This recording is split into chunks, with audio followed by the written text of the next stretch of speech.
जोही तालको कंहिं वक़्तु तमामु घणो सरसब्ज़ ऐं खुशहाल हूंदो हो ऐं उते जा मालवंद माण्हू हारी तोड़े आबादगार सुठी उपत हासिल करे पंहिंजो पेट गुज़र कंदा हुआ। पर गुज़िरियल 12 सालनि खां जोही तालके में हलंदड़ पाणी बहिरान हाणे संगीन सूरत हाल इख़्तियार करे वियो आहे। जोही तालके खे सैराब कंदड़ जोही ब्रांच में पाणी चोरी ऐं हथरादू खोट सबबि ज़मीनूं बंजर थी वियूं आहिनि। जोही रहवासी काफ़ी अरसे खां मुसलसल एहतजाज करे रहिया आहिनि, पर संदुनि दांह ॿुधण वारो को बि नाहे, जॾहिं त हू पंहिंजो एहतजाज मुसलसल रिकॉर्ड कराईंदा रहनि था। हैदराबाद में जोही रहवासियुनि पारां जोही में ज़रई पाणी जी चोरी ऐं हथरादू खोट ख़िलाफ़ एहतजाज कयो वियो।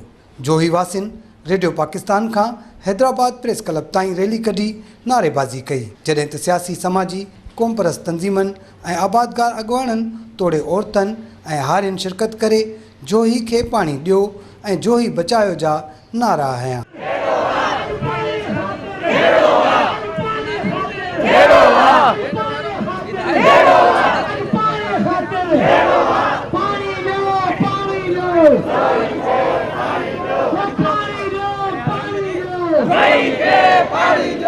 उसमें जो आबादगार इल्ज़ाम हणी रहा आहिनि त गुज़िरियल जेको आहे 13 सालनि खां असांजो पाणी बंदि आहे ऐं आबादगार जेके मुसलसल सरापा एहतजाज आहिनि। 2018 में जोही जे आबादगारनि जोही में एहतजाज कयो, दादू में एहतजाज कयो ऐं गढ़ी खुदाबख़्श शहीदनि जी मज़ार ते एहतजाज कयो, शहीद बशीर कुरैशी जी मज़ार ते एहतजाज कयो। उन खां पोइ हैदराबाद में एहतजाज थियो, लाहौर में थियो, इस्लामाबाद में। पर कराची प्रेस क्लब जे फुटपाथ ते ही आबादगार 18 ॾींहं वेठा रहिया ऐं उन खां पोइ बि जेको आहे जोही वारनि जो ही मसइलो हल न थियो आहे। गुज़िरियल साल जॾहिं आपाशी जो वज़ीर हो नासिर शाह उन जोही ब्रांच जी विज़िट कई त उन इहो चयो आहे त असांखे पीपी चेयरमैन बिलावल भुट्टो हुकुम कयो आहे त तव्हां जोही ब्रांच जी पुछड़ी में पाणी पहुचायो, पोइ भली कीअं सरदार जो MNA जो पाइप हुजे त बि उहो बि कढो। असुल में जोही ब्रांच ते नोगो एरिया आहे, इंस्पेक्शन पाथ ते कब्ज़ा थी विया आहिनि ऐं FP बंद जी जेका कड़ आहे उन ते कब्ज़ा आहिनि। जेको 19 मील खां पाणी मिले थो उहो हेठि अचे थो, उहो फुलजी सेक्शन में बकोल आबादगारनि जे गुम थी वञे थो, जॾहिं त 28 मील ते जेका ब्रांच जेको FP बंद जी पिचिंग आहे, जेके पत्थर आहिनि ऐं ॿिया जेके ई जेके पंहिंजो बैरियर आहिनि उहे उनमें विझी ब्रांच में ऐं पलाल विझी हू आराम सां पाणी चोरी करे रहिया आहिनि। आपाशी खाते जोही जो को वजूद कोन्हे को, इंजीनियर जेके उहो ऑफिस कोन अचे, SDO कोन अचे ऐं अमलो कोन्हे को। आपाशी खाते जी ऑफिसनि ते जेको आहे 62 सियासी माण्हुनि कब्ज़ा कराए उते शॉपिंग सेंटर ठाहे ॾिना आहिनि, जॾहिं आपाशी खातो ई कोन्हे त हिननि खे पाणी केरु ॾींदो। हिरगो पाणी जो बि मसइलो आहे, पर तव्हां हुन सां गॾु ॿिया लॻापियल बि मसइला आहिनि। 29 करोड़ जी जेको रीमॉडलिंग जो हिननि 2015 में हिननि पाण चूंडियल नुमाइंदनि इफ़्तिताह कयो, पर रीमॉडलिंग त छा, पर हिकिड़ो लपो खाटी बि न थिए। जॾहिं तव्हां माण्हुनि जा मसइला पंहिंजे वोटरनि जा मसइला हल कराइण नथा चाहियो त उन जे करे बार बार ही इशू उथनि था मीडिया जे अॻियां। अॼु बि जोही मां आबादगार आया आहिनि ऐं जोही वासी जेके हैदराबाद में रहनि था उहे नियाणियुनि समेत मुसलसल एहतजाज करे रहिया आहिनि। पर सिंध जो जेको वॾो वज़ीर आहे उहो भान सैदाबाद जो आहे ऐं उहो जोही जो पाड़े जो आहे, उनजे बावजूदि जेको आहे उहो नोटिस नथो वठे। BP चेयरमैन बिलावल भुट्टो ज़रदारी उन खे शायदि अञा ताईं इहा ख़बर न आहे त जोही सां ही वॾी वेदन आहे। जोही जो जेको वॾे मां वॾो जेको हिकिड़ो सुखदासी चांवर हूंदो उहो मशहूरु हो, दुनिया लेवल ते उहो एक्सपोर्ट थींदो हो हितां। जेको उन जो को जेको आहे हींअर ख़तमु थी वियो आहे। उनजो जेको पाण जेके ज़रे जेके शाखूं आहिनि पुछड़ी जूं D2 D3 जंहिंखे दड़ा ऐं लाखा चवंदा आहिनि, उहे जोही ब्रांच ते स्पेशली सारियाले जेके शाखूं हुयूं। ऐं जेको AC आहे दादू जो उन जो पंहिंजो बयानु आहे त जोही ब्रांच ते जेके मुंड में सारियूं थियनि थियूं उहे गैर क़ानूनी आहिनि ऐं हीअ जेको ब्रांच आहे इहो सिर्फ़ु ख़ुश्क साली ऐं जेके ख़ुश्क जेके पोखूं आहिनि, वण आहिनि, ॿिया जेके कमंद आहिनि ऐं सब्जियूं आहिनि उन्हनि जे लाइ आहे। जंहिं हेॾी सख़्तु गर्मीअ में जोहीअ खां काहे हिते आया आहिनि, पर इहा शइ असांजे जोहीअ सां गॾु सॼी सिंध जी बदनसीबीअ खे बि ज़ाहिर करे थी। सिंध जेका सिंधू दरिया ताईं जंहिंजो जियापो आहे ऐं सिंधू दरिया अॼु त भरिजी आयल आहे। माना अॼु जेका पाणीअ जी खोट आहे उहा कुदरती न आहे, उहा असांजी बद इंतिज़ामिया जो नतीजो आहे। उन जा ज़िम्मेदार मुंहिंजे नज़र में रुगो वॾेरा न आहिनि, रुगो हो न आहिनि, असां पाण बि आहियूं। सिंध जो हर माण्हू आहे जेको पंहिंजे ज़ाती मुफ़ाद खे वधीक अहमियत थो ॾिए, सिंध जे क़ौमी मुफ़ाद खे घटि अहमियत थो ॾिए। असांजी ज़ाती ख़ुदगर्ज़ियुनि जे करे अॼु वॾेरो ताक़तवर आहे, अॼु भोतार ताक़तवर आहे, अॼु पुलिस ऑफिसर ताक़तवर आहे, अॼु मुल्लो ताक़तवर आहे। जॾहिं असां ताक़तवर थींदासीं त हिननि मां कंहिंखे बि ताक़त न हूंदी। पोइ असां धरतीअ धणी बि थींदासीं, पोइ असां सिंधूअ जा वाली ऐं वारिस बि थींदासीं। मिठो पाणी बि असां वटि आहे, खारो पाणी बि आहे। सिंध ख़ुशकिस्मत आहे। पर सिंधी माण्हू हाणे जेको तहरुक में उथिया आहिनि, ठुल जे माण्हू बि मिठे पाणीअ जो मुतालबो था कनि, जोईअ जा माण्हू बि कनि था, बदीन जा कनि था। सॼो सिंध जो ज़र मिठो हूंदो, हिते मिनरल वाटर जो तस्वुर ई न हूंदो। अॼु बि मिनरल वाटर जी ज़रूरत न आहे। जेकॾहिं इंतज़ाम सही हुजे, हक़ीक़ी हुक्मरान हुजनि, करप्ट हुक्मरान न हुजनि, ईमानदार हुक्मरान हुजनि, त इहो असांखे सिखणो आहे। असां जॾहिं ईमानदार क़यादतूं आॾो आणींदासीं, बेईमान भॼाईंदासीं, तॾहिं सिंध जो बि सजायो थींदो, मिठो पाणी बि मिलंदो, सुठो खाधो बि मिलंदो, सुठी सिहत बि मिलंदी, सुठी तालीम बि मिलंदी।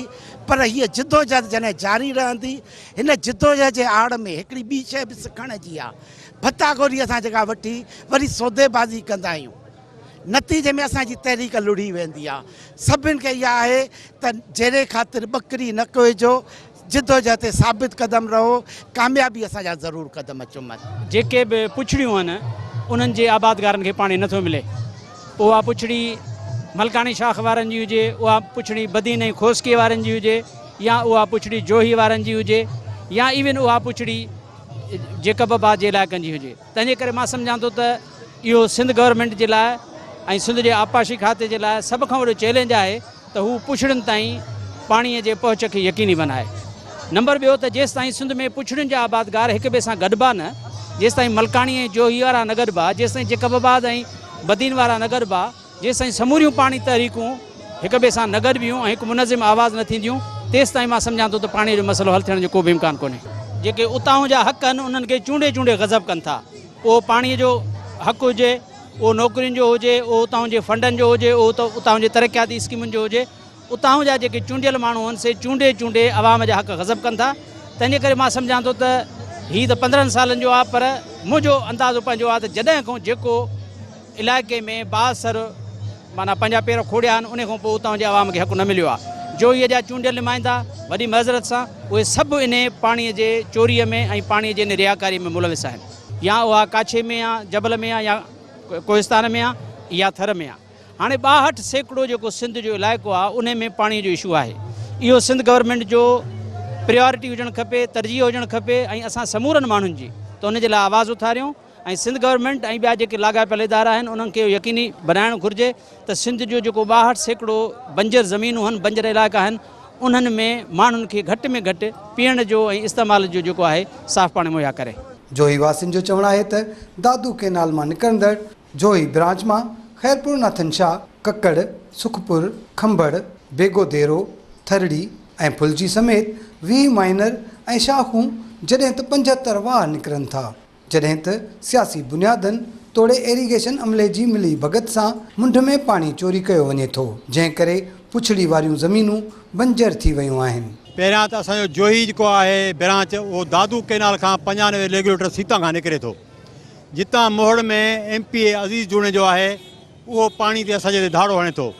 उनजा वाटर कोर्स एतिरा त मोकरा आहिनि जो उन मां मेंह बि हली वञे त उनखे परवाह कान्हे का। उनखां पोइ बाक़ी जेको बचियल पाणी वरी अचे थो फुलजी सेक्शन में, जिते MNA रफ़ीक अहमद जमाली ऐं उनजा ॿाहिरि ऐं उनजा साथारी ऐं हुकूमती धुर जा माण्हू उहे पाणी ते धाड़ो हणी, कट लॻाए, पाइप लॻाए, मशीनूं हणी उते माना जेको जोही ब्रांच ते जेको कब्ज़ो मुकमिल करे वेठा आहिनि, घर ठाहे वेठा आहिनि। घर जो किचिरो पासे में FP बंदि आहे, उन जा जेको पिचिंग जा पथर खणी जोही ब्रांच खे पूरे छॾे थो न। नतीजतन जोही ॾखण वारो पासो बिल्कुलु सुकी तबाह थी वियो आहे। 5-8 साल खां वठी असांखे पाणी नथो मिले। असां एहतिजाज कंदा था रहूं, MNA खे मिनतूं कयूं अथऊं, MPN खे मिनतूं कयूं अथऊं। मुराद अली शाह जेको भान सैदाबाद जो आहे, असांजे जोही खां 15 किलोमीटर भर में वेठल आहे, उनखे बि सॼी ख़बर आहे। पर हुकूमती दौरो हुजण जे करे हू उन्हनि बासरनि ते जेको आहे सो कुझु बि नथो करे सघे, एक्शन नथो खणी सघे। पाणी न रुगो इंसान जी ज़रूरत आहे, पर पखियुनि जी बि ज़रूरत आहे, वणनि टिणनि जी बि ज़रूरत आहे।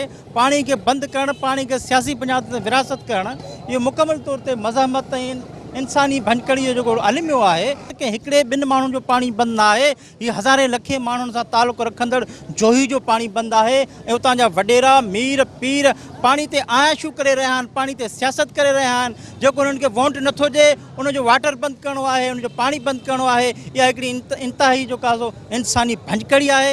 मुंड खां वठी असांजी जोही जो माना पाणी बंदि कयो वेठा आहिनि। हथरादू खोट आहे इहा। असां अॼु हिते गॾु थिया आहियूं त इहा हथरादू खोट ख़तमु कई वञे, पाणी जी पुछड़ी ताईं पाणी पहुचायो वञे, जीअं माण्हू जोही जे माण्हुनि खे पंहिंजो जीअण जो हक़ मिले। जोही जा आबादगार जिन्हनि वटि 100 एकड़ ज़मीनूं आहिनि, 200 एकड़ ज़मीनूं आहिनि, अॼु उहे जामशोरे हैदराबाद में पंहिंजा रेड़ा लॻायो वेठा आहिनि। ज़ुल्म जी इंतिहा इहा अची वई आहे असां वटि। सो असां अॼु मुतालबो था कयूं हुकूमत बिलावल भुट्टो ज़रदारी खां त महिरबानी करे मुंड जे ज़मींदारनि खे जेको बि आहे, जेका 1932 जी जेका विर्छ थियल आहे पाणी जी, इंडेंट कोर्ट मुताबिक़ उहा असांखे पाणी जोही खे ॾिनो वञे, जीअं असांजा पुछड़ी जा ज़मींदार आबादगार पंहिंजूं बनियूं पंहिंजा जेके बि आहिनि उहे आबाद कनि ऐं पंहिंजा ॿार बचड़ा ऐं उहे पंहिंजो सर्वाइव करे सघनि। पाणी न हुअण जे करे हितां असांजे तालुके जे माण्हू काफ़ी तादाद में लॾ पलाण करे ॿियनि इलाइक़नि में जिथे आबादियूं थियनि थियूं ऐं ॿियनि तालुकनि में नवाबशाह सांगड़ में वञी मज़ूरी थियूं कनि, फुटी चूंडे पेट जो गुज़र सफ़र कंदा, अटो वठंदा। ऐं हीअ असांजे इलाइक़े जे लाइ मुआशी मसइलो आहे। पाणी न आहे, ईअं सम्झो त असांजी मैशत, असांजे माण्हुनि जी ज़िंदगी जो गुज़र सफ़र ॾाढो मुश्किल थी वियो आहे। ऐं असांजो मुतालबो था कयूं त माण्हुनि खे मुआशी क़तलेआम खां बचायो, माण्हुनि खे मरण खां बचायो, जोही जे माण्हुनि खे जीअण ॾियो। तकलीफ़ एतिरी आहे जंहिंजी का हद कान्हे। पाणी जेको पीअण जो ॾियनि था, राति जो 12 खां वठी 1:30 3 बजे ताईं असांजूं मायूं वीचारियूं घिटियुनि में पंहिंजूं ड्रमड़ियूं खयो ऐं पंहिंजो देगड़ियूं खयो अचनि थियूं त पाणी अचे त असां बाल्टियूं भरियूं ऐं सॼी राति असांजूं नियाणियूं नथियूं सुम्हनि त पाणी भरियूं त सुबुह जो असांखे हाजत में कमु ईंदो। तमामु घणी तकलीफ़ आहे। समाजी अॻुवाणनि सिंध टीवी न्यूज़ सां ॻाल्हाईंदे चयो त 12 सालनि खां जोही जा रहवासी ज़रई तोड़े पीअण जे पाणी जी खोट सबबु सख़्तु परेशान आहिनि। संदुनि मसइलो जल्द हल न कयो वियो त तहरीक हलाई वेंदी। जोही जे पाणी जो मसइलो बुनियादी तौर ते सियासी आहे। जॾहिं खां पीपुल्स पार्टी इक़्तिदार में आई आहे, गुज़िरियल 12 सालनि खां वठी काछे में जेके गैराबाद ज़मीनूं हुयूं उहे बोतारनि आबाद करायूं आहिनि। लखें एकड़ ज़मीनूं जेके ॿेले खाते जूं हुयूं उहे बोतारनि आबाद करायूं आहिनि। पीपुल्स पार्टी उन में मुलवस आहे। उन जे करे जेके पुछड़ी जा आबादगार आहिनि, मुंड जा आबादगार आहिनि, अॼु तव्हां सिंधु दरिया में 3.5 लाख क्यूसिक पाणी आहे। उन जे बावजूदि बि तव्हां केनाल पाणी नथा खणी सघनि, शाखुनि में पाणी न आहे। इहा ख़राबु हुकुमरानी जो नतीजो आहे। छाकाणि त सियासी बुनियादनि ते जेकी पोस्टूं थियनि थियूं, इंजीनियर, दारोगा, बेलदार, समूरा जेके बोतारनि जे ओताकुनि ते वेठा आहिनि, उहे पैसनि जे बुनियाद ते पैसा विकिरो कनि था पाणी। उन करे ही जोही जा आबादगार गुज़िरियल साल में हिननि कराची में धरणो हुयो, उते जेको आहे पंहिंजो हिननि हाणे बि काफ़ी ॾींहंनि खां गुज़िरियल 2 महीननि खां वठी जॾहिं दरिया में हेतिरो पाणी मौजूदु आहे, केनाल जेके टुटनि पिया था पाणी जे वधण जे के पोइ कहिड़ो सबबु आहे? यकीनन हिननि में जेकी ख़राबु हुकुमरानी आहे, करप्शन आहे, सियासी मुदाख़लत आहे, जंहिंजे करे ई पाणी खां माण्हू जेके आहिनि से महरूम आहिनि ऐं हिन जो पाणी बुनियादी हक़ आहे। सिंध जी आबादीअ जो तनासब जेको एग्रीकल्चर ते आहे, अगरि एग्रीकल्चर इन तरीक़े सां तबाह थी वई, उन में सियासी मुदाख़लत रही त यकीनन माण्हू ईअं ई रोडनि ते हूंदा। तालबो कयूं था त घटि में घटि बाबा तव्हां हिननि खे पाणी त ॾियो। वोटनि लाइ त तव्हां मिंट में हर रोज़ु जेको आहे पहुचंदा हो गाॾियुनि ते चढ़ी त बसि असां तव्हांजे लाइ हीअं बि करे छॾींदासीं, हूअं बि करे छॾींदासीं। पर हाणे जेको हिननि जो पाणी जो मसइलो आहे इहो त हल थिए न। जेकॾहिं इहो हल न थींदो त ज़ाहिरी ॻाल्हि आहे ही कीअं माण्हू पंहिंजो जिन जो सॼो दारो मदार जेको आहे ज़मीनुनि ते आहे, कणिक ते आहे, चांवरनि ते आहे, उन्हनि जूं कीअं आबादियूं थींदियूं ऐं उन सां ज़ाहिरी ॻाल्हि आहे ॾुकार ईंदो। त इन जे करे असां वधि में वधि मुतालबो कयूं था त जल्द खां जल्द जोही वारनि जो जेको आहे न इहो मसइलो हल कयो वञे। जे नथो कयो वञे त पोइ असां जेको आहे एहतिजाज वधाईंदासीं ऐं हर शहर में जेको असां एहतिजाज कंदासीं। जोही वासियुनि समेत सियासी समाजी अॻुवाणनि हुकूमत ऐं ख़ासि तौर ते Peoples Party chairman Bilawal Bhutto Zardari खां मुतालबो कयो त जोही में पाणी जे मसइले ते नोटिस वठी ख़ासि तौर ते चोरी में मुलविस इरीगेशन अमले सां गॾु ज़मींदारनि ख़िलाफ़ बि कार्रवाई कई वञे ऐं जोही वासियुनि खे जीअण जो हक़ ॾिनो वञे। ॿी सूरत में एहतिजाजी तहरीक तेज़ कई वेंदी।